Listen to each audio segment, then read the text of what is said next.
आकाशवाणी गोरखपुर से प्रादेशिक समाचार।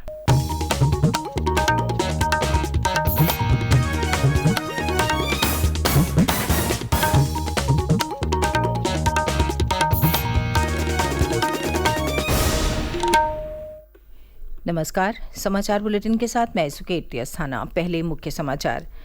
राज्यसभा में सर्वसम्मति से पारित हुआ महिला आरक्षण विधेयक। प्रधानमंत्री नरेंद्र मोदी ने देशवासियों को दी बधाई। कहा, भारत की लोकतांत्रिक यात्रा का ये एक ऐतिहासिक क्षण। राष्ट्रपति द्रौपदी मुर्मू ने ग्रेटर नोएडा में प्रदेश के पहले इंटरनेशनल ट्रेड शो का किया उद्घाटन। कहा, भारत को विश्व की तीसरी सबसे बड़ी अर्थव्यवस्था बनाने में उत्तर प्रदेश निभाएगा महत्वपूर्ण भूमिका। ग्रेटर नोएडा के बुद्ध इंटरनेशनल सर्किट में आज से होगी मोटो जीपी भारत की शुरुआत। मोटर बाइकों की रेसिंग प्रतियोगिता में विश्व की 11 टीमों के 22 चैंपियन करेंगे रफ्तार का प्रदर्शन।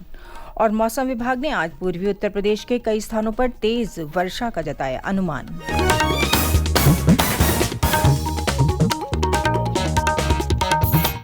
और अब समाचार विस्तार से।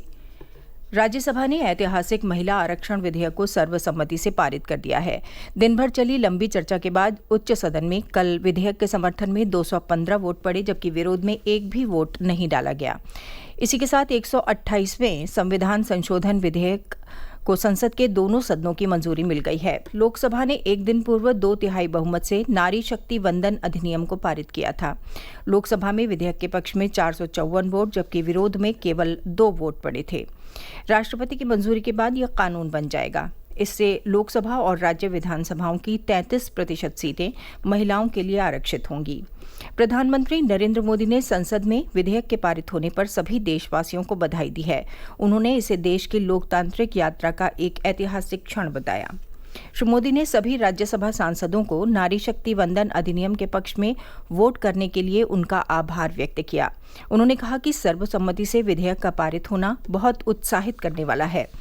प्रधानमंत्री ने कहा कि इस विधेयक के पारित होने से जहां नारी शक्ति का प्रतिनिधित्व और मजबूत होगा, वहीं उनके सशक्तिकरण के एक नए युग की शुरुआत होगी।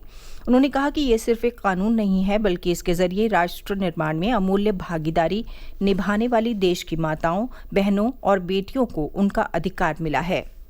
मुख्यमंत्री योगी आदित्यनाथ ने भी राज्यसभा में महिला आरक्षण विधेयक के सर्वसम्मति से पारित होने पर प्रसन्नता व्यक्त की। सोशल मीडिया पोस्ट में उन्होंने कहा कि प्रधानमंत्री नरेंद्र मोदी के नेतृत्व में उच्च सदन में सर्वसम्मति से पारित हुआ नारी शक्ति वंदन अधिनियम विकसित भारत के निर्माण में मील का पत्थर साबित होगा। श्री योगी ने कहा कि नारी सशक्तिकरण को सुनिश्चित करता ये विधेयक लोकतंत्र के प्रति आम लोगों के विश्वास को और अधिक मजबूत करेगा। राष्ट्रपति द्रौपदी मुर्मू ने कल ग्रेटर नोएडा में प्रदेश के पहले इंटरनेशनल ट्रेड शो का उद्घाटन किया। अपने संबोधन में राष्ट्रपति ने कहा कि भारत को विश्व की तीसरी सबसे बड़ी अर्थव्यवस्था बनाने में उत्तर प्रदेश महत्वपूर्ण भूमिका निभाएगा। उन्होंने कहा कि उत्तर प्रदेश का लक्ष्य 10 खरब डॉलर की अर्थव्यवस्था बनने का है और आशा है कि ये राज्य ये लक्ष्य हासिल कर लेगा। राष्ट्रपति ने मुख्यमंत्री योगी आदित्यनाथ के नेतृत्व की सराहना करते हुए कहा कि आज उत्तर प्रदेश में बड़े स्तर पर पूंजी निवेश हो रहा है। उन्होंने कहा कि ये इंटरनेशनल ट्रेड शो स्थानीय उत्पादों को वैश्विक बाजार तक पहुंचाने में सहायक सिद्ध होगा। हाल के वर्षों में उत्तर प्रदेश सरकार ने आर्थिक विकास तथा निवेश में वृद्धि हेतु कई कदम उठाए। इन्वेस्टमेंट अपॉर्चुनिटी को सरल बनाने, व्यापार को सुगम बनाने और इंफ्रास्ट्रक्चर डेवलपमेंट के गति देने के परिणाम स्वरूप उत्तर प्रदेश अब देश में सबसे तेजी से बढ़ती राज्य स्तर की अर्थव्यवस्था में से शामिल हो गए हैं। राज्य के स्तर पर ऐसे उत्कृष्ट आर्थिक प्रदर्शन के बल पर ही भारत की अर्थव्यवस्था को विश्व की सबसे तेज गति से विकसित हो रही बड़ी अर्थव्यवस्था माना जाता है। आज भारत विश्व की 5वीं सबसे बड़ी अर्थव्यवस्था है और शीघ्र ही विश्व की तीसरी सबसे बड़ी अर्थव्यवस्था का स्थान प्राप्त करने के लिए संकल्पबद्ध है। इस राष्ट्रीय संकल्प को सिद्ध करने में उत्तर प्रदेश की अर्थव्यवस्था का महत्वपूर्ण योगदान है। उत्तर प्रदेश ने अपनी अर्थव्यवस्था को $1 ट्रिलियन तक बढ़ाने का संकल्प लिया है। भारत के $5 ट्रिलियन की अर्थव्यवस्था बनने के लक्ष्य में उत्तर प्रदेश की सरकार और यहाँ के लोग महत्वपूर्ण योगदान देंगे, ये मेरा विश्वास है। मुख्यमंत्री योगी आदित्यनाथ ने अपने संबोधन में कहा कि अंतर्राष्ट्रीय ट्रेड शो प्रदेश के सूक्ष्म, लघु और मध्यम उद्यमियों को नई प्रेरणा प्रदान करेगा। उन्होंने कहा कि उत्तर प्रदेश बीमारू राज्य से अब समर्थ राज्य की ओर बढ़ रहा है। उत्तर प्रदेश ने देश की अर्थव्यवस्था के एक समृद्ध राज्य की ओर कदम बढ़ाया है, उसको प्रस्तुत करने का एक अवसर इंटरनेशनल ट्रेड शो हम सबके सामने है। इसे लेकर के ने अभियान पिछले 6 वर्ष के अंदर उत्तर प्रदेश सरकार ने प्रारंभ किए हैं, जिनमें अपने परंपरागत उद्यम को आगे बढ़ाने के लिए 1 डिस्ट्रिक्ट 1 प्रोडक्ट की योजना, 75 जनपद हैं, 75 जनपदों में सबकी अपनी एक यूनिक प्रोडक्ट है। उत्तर प्रदेश में वर्तमान में 54 जीआई प्रोडक्ट हमारे पास मौजूद हैं, जिनके 108 एग्जीबिटर्स भी इस इंटरनेशनल ट्रेड शो में यहाँ पर उपस्थित हैं। बिजनेस टू बिजनेस बायर्स की कुल अब तक रजिस्ट्रेशन की संख्या 70,000 से अधिक है।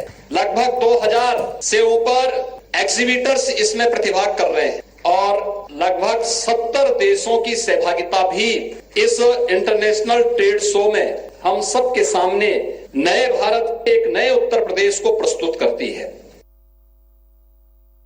5 दिनों तक चलने वाले इस ट्रेड शो में प्रदेश के सभी 75 जिलों के उत्पादों को प्रदर्शित किया गया है। इस अंतर्राष्ट्रीय प्रदर्शनी में 2000 से अधिक उद्यमी अपने उत्पादों को प्रदर्शित कर रहे हैं, जबकि 70 देश ट्रेड शो में सहभागिता कर रहे हैं। इंटरनेशनल ट्रेड शो में लोगों का प्रवेश निःशुल्क है। प्रादेशिक समाचार आप आकाशवाणी गोरखपुर से सुन रहे हैं। ये समाचार बुलेटिन हमारे YouTube channel AIR news Gorakhpur और ट्विटर हैंडल AIR न्यूज़_GKP पर भी उपलब्ध है। गौतम बुद्ध नगर जिले के ग्रेटर नोएडा में बुद्ध इंटरनेशनल सर्किट में आज MotoGP भारत की शुरुआत होगी। मोटर बाइकों की इस रेसिंग प्रतियोगिता में दुनिया भर के बाइकर शामिल होंगे। 3 दिनों तक चलने वाली इस प्रतियोगिता में 11 टीमों के 22 चैंपियन रफ्तार का जौहर दिखाएंगे। भारत में पहली बार MotoGP रेस का आयोजन हो रहा है। विश्व की कई शीर्ष कंपनियों के CEO इस आयोजन को देखने नोएडा आ रहे हैं। प्रदेश सरकार इस प्रतियोगिता के माध्यम से राज्य में बड़े पैमाने पर निवेश की संभावनाएं भी तलाश रही है। इसी सिलसिले में मुख्यमंत्री योगी आदित्यनाथ कल नोएडा में विश्व की कई शीर्ष कंपनियों के मुख्य कार्यकारी अधिकारियों के साथ राउंड टेबल कॉन्फ्रेंस करेंगे। इसमें मुख्यमंत्री विभिन्न कंपनियों के CEO को उत्तर प्रदेश की समृद्धि, उभरते बाजार, इंफ्रास्ट्रक्चर, कनेक्टिविटी समेत अन्य विशेषताओं और संभावनाओं से रूबरू कराएंगे। ये आयोजन उत्तर प्रदेश की ब्रांडिंग का माध्यम भी बनेगा और प्रदेश की मजबूत आर्थिक स्थिति को प्रदर्शित करेगा। MotoGP की छवि एक ऐसे समृद्ध खेल की है जिसे न सिर्फ बड़ी संख्या में फैंस का समर्थन प्राप्त है, बल्कि दुनिया भर के बड़े ब्रांड्स भी इसे तवज्जो देते हैं। मौसम विभाग ने अगले 3-4 दिनों के दौरान प्रदेश में विभिन्न स्थानों पर हल्की से मध्यम वर्षा होने का अनुमान जताया है। कहीं कहीं विशेषकर पूर्वी उत्तर प्रदेश के अलग अलग स्थानों पर आज तेज वर्षा भी हो सकती है। अगले 24 घंटों के दौरान जिन जिलों में तेज वर्षा होने का अनुमान है उनमें गोरखपुर, देवरिया, बलिया, संत कबीरनगर, कुशीनगर, महाराजगंज और उसके आसपास के इलाके शामिल हैं। वाराणसी, चंदौली, मिर्जापुर, आजमगढ़, कानपुर, फर्रुखाबाद, बरेली, महोबा सहित आसपास के जनपदों में आकाशीय बिजली गिरने की संभावना है। प्रधानमंत्री नरेंद्र मोदी कल अपने संसदीय क्षेत्र वाराणसी आएंगे। श्री मोदी काशी में अंतर्राष्ट्रीय क्रिकेट स्टेडियम का शिलान्यास करेंगे और गंजारी में एक जनसभा को संबोधित करेंगे। स्टेडियम के शिलान्यास कार्यक्रम में सुनील गावस्कर और सचिन तेंदुलकर जैसी क्रिकेट जगत की जानी मानी हस्तियां उपस्थित रहेंगी। प्रधानमंत्री वाराणसी में काशी सांसद सांस्कृतिक प्रतियोगिता के विजेताओं को प्रमाण पत्र देने के साथ साथ प्रदेश में नवनिर्मित अटल आवासीय विद्यालयों का लोकार्पण भी करेंगे।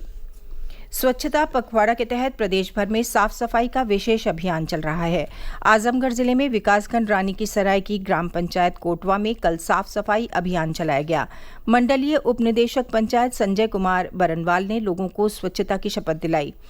बहराइच की जिलाधिकारी मोनिका रानी ने बताया कि 2 अक्टूबर तक चलने वाले स्वच्छता पखवाड़ा में जनपद के सभी महत्वपूर्ण स्थानों पर स्वच्छता अभियान चलाकर कचरा हटाया जाएगा। अंत में मुख्य समाचार एक बार फिर। राज्यसभा में सर्वसम्मति से पारित हुआ महिला आरक्षण विधेयक। प्रधानमंत्री नरेंद्र मोदी ने देशवासियों को दी बधाई, कहा भारत की लोकतांत्रिक यात्रा का ये एक ऐतिहासिक क्षण। राष्ट्रपति द्रौपदी मुर्मू ने ग्रेटर नोएडा में प्रदेश के पहले इंटरनेशनल ट्रेड शो का किया उद्घाटन। कहा, भारत को विश्व की तीसरी सबसे बड़ी अर्थव्यवस्था बनाने में उत्तर प्रदेश निभाएगा महत्वपूर्ण भूमिका। ग्रेटर नोएडा के बुद्ध इंटरनेशनल सर्किट में आज से होगी मोटोजीपी भारत की शुरुआत। मोटर बाइकों की रेसिंग प्रतियोगिता में विश्व की 11 टीमों के 22 चैंपियन करेंगे रफ्तार का प्रदर्शन। और मौसम विभाग ने आज पूर्वी उत्तर प्रदेश के कई स्थानों पर तेज वर्षा का जताया अनुमान।